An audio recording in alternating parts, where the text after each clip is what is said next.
할렐루야. 오늘도 말씀을 깨닫는 지혜와 응답받는 기도의 은총이 우리에게 넘치게 될 줄로 믿습니다. 이 9월을 시작하면서 우리가 특별 새벽 기도회로 또 3일간 모이게 되는데, 이 3일간 스바냐의 말씀을 우리가 살펴보며 함께 은혜를 나누고자 합니다. 오늘 말씀 스바냐 1장은 이렇게 시작합니다. 아몬의 아들 유다왕 요시야 시대에 스바냐에게 임한 여호와의 말씀이라. 스바냐는 히스기야의 현손이요 아말의 증손이요 그달의 손자요 구시의 아들이었더라 라고 성경은 말합니다. 이 스바냐라는 성경은 3장밖에 되지 않아요.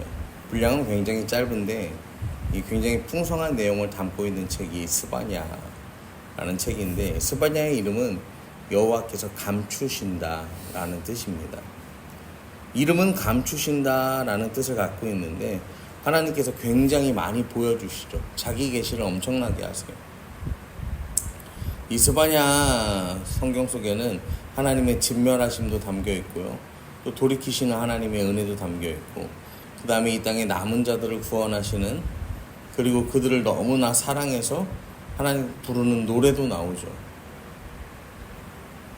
또 스바냐라는 책은 스바냐가 그 당시에 선포했던 말씀들 중에 이 일부 시를 모아놓은 시집이 아닐까 추측해 볼 수 있어요. 그러면서도 그 안에 흐르는 하나님의 마음이 있는 책이 스바냐인데, 우리 3일 동안 이 스바냐에 담긴 하나님의 마음을 찾고 발견해 보는 시간 되기를 소망합니다. 스바냐 1장 1절에 아몬의 아들 유다왕 요시야 시대에 스바냐에게 임한 여호와의 말씀이라 하면서 스바냐의 족보를 소개합니다. 히스기야의 현손이요 아말야의 증손이요 그달의 손자요 구시의 아들이었더라.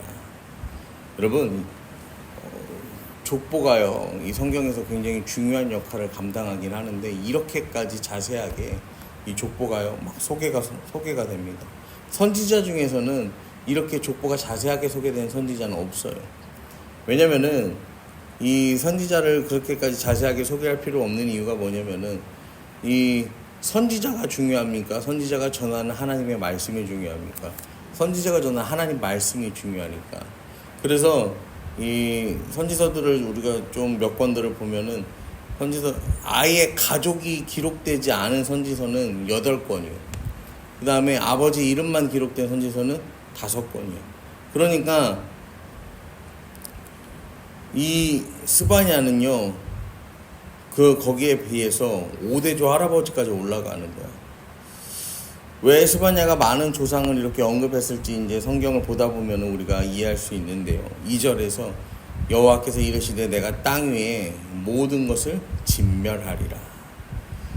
아무 이유도 없어요. 징조도 없어요. 갑자기 진멸의 메시지가 선포가 됩니다. 이거를 뭐 요즘 말로는 급발진이라고도 하죠. 하나님 급발진 하시는 거예요. 브레이크가 없어요. 축복의 메시지도 아니고 잘해라 이러다가 니네 진짜 큰일 난다 이러는 경고의 메시지도 아니에요. 그냥 바로 진멸하겠다라고 하나님께서 말씀하시는 거예요. 이 스바냐가 활동하던 시대는 유다왕 요시야, 이 16대 왕 요시야의 시대거든요. 유다 말기를 향해서 달려가는 변곡점이 요시야예요. 요시야 이후에 여호야김 시드기야에 이르기까지 이 유다 멸망의 역사를 이제 쭉 달려가요. 그러니까 요시야가 유다 마지막에 타오르는 불꽃의 가장 고점이야. 그리고 여기서부터 하락세로 쭉 내려가면서 나라가 멸망을 하게 되는 거죠. 여러분, 유다 멸망의 그 역사에서요, 하나님 잘 섬기고 율법책도 발견하고 율법도 지키고 언약도 갱신하고 이 유월절 절기를 지킨 마지막 왕이 누구냐면 요시야라는 왕입니다. 그때 시드기야가 한참 이 왕국이 잘 나갈 때 뭘 선포하는 거예요? 하나님의 진멸하심을 선포하는 거예요. 3절 내가 사람과 짐승을 진멸하고 공중새와 바다의 고기와 거치게 하는 것과 악인들을 아울러 진멸할 것이라. 내가 사람을 땅 위에서 멸절하리라. 나 여호와의 말이니라. 여러분, 하나님이요 이 사람을 땅 위에서 멸절하리라. 선지 만물을 땅 위에서 언제 멸절하셨죠? 노아의 홍수 때 멸절하셨단 말이에요. 그런데 여러분, 노아의 홍수 때 하나님이요 살려주신 게 하나 있어. 뭐냐면 물고기들은 살려주셨단 말이에요. 그런데 오늘 스바냐 말씀을 보면요, 어떻게 해요? 공중새와 바다의 고기와 이 바다의 고기도 뭐 하시겠다는 거예요? 멸절하시겠다라고 하나님 말씀하세요. 그러니까 세상을 살아가는 모든 게 다 어떻게 된다는 거예요? 멸절된다라는 것이죠. 진멸한다라는 거예요. 여러분, 왜 하나님께서 이렇게 끔찍한 말씀을 하실까요? 진멸할 수밖에 없는 이유가 무엇일까요? 3절에 성경에 나오잖아요. 거치게 하는 것, 악인들. 그래서 사람을 땅 위에 멸절하리라. 아무도 살려두지 않겠다라고 하나님 하시는 거예요.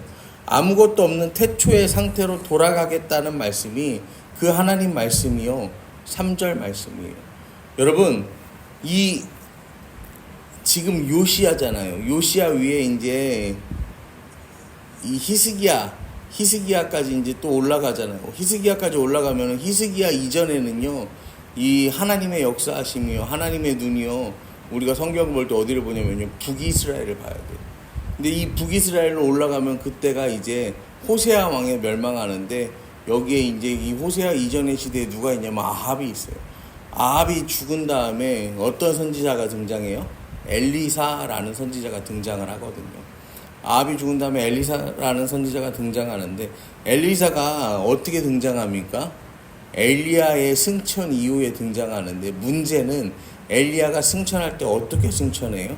하나님께서 이스라엘 백성들에게 베푸신 그 은혜의 자리를요, 역순으로 엘리야가 돌면서 뭐예요? 이 땅 가운데 내려졌던 이스라엘 그 팔레스타인 땅에 내려졌던 하나님의 은혜가 다 어떻게 되는 거예요? 거두어지는 것을 보여주잖아요. 여러분, 하나님이 천지를 창조하시기 이전의 상태, 세상에 아무것도 없는 그 상태로 멸절하시겠다는 이 하나님의 마음이요, 계속해서 어떻게 되는 거예요? 흘러서 이 요시야 시대에 또 스바냐를 통해서 선포되는 것입니다. 여러분, 유대인들은 굉장한 선민 사상에 빠져 있는 그런 민족들이에요.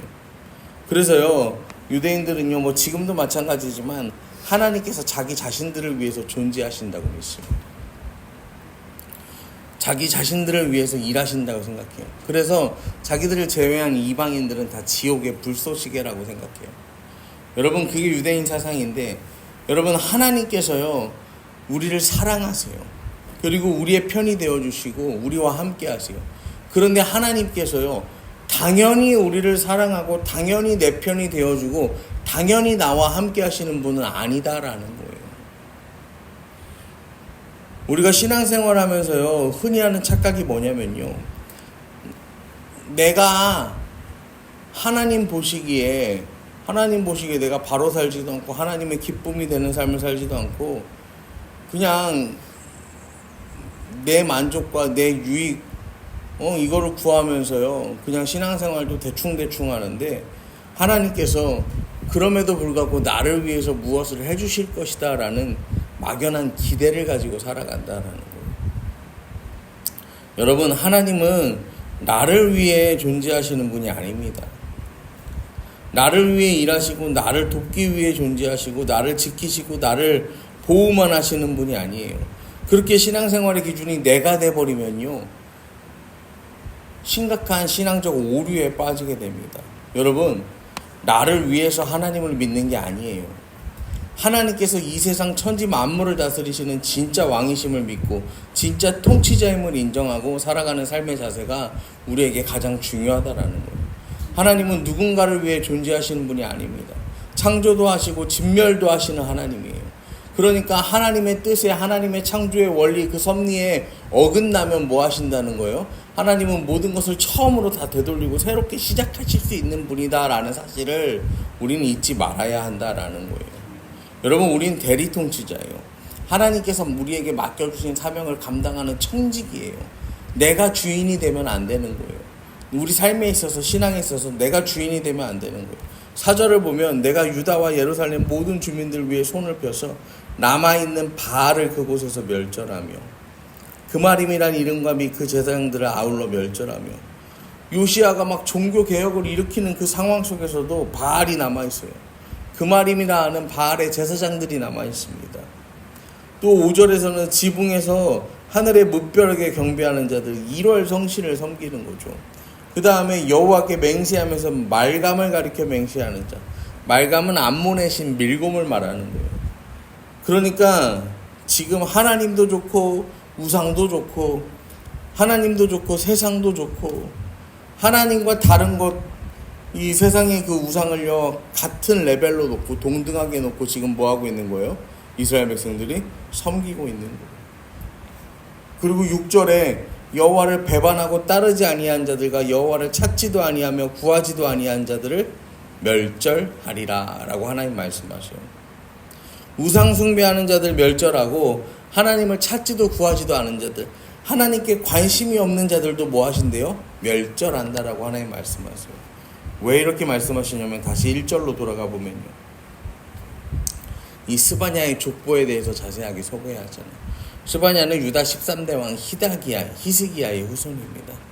히스기야가 어떤 왕이에요? 하나님께 기도해서 15년이나 생명을 연장받은 왕이 히스기야.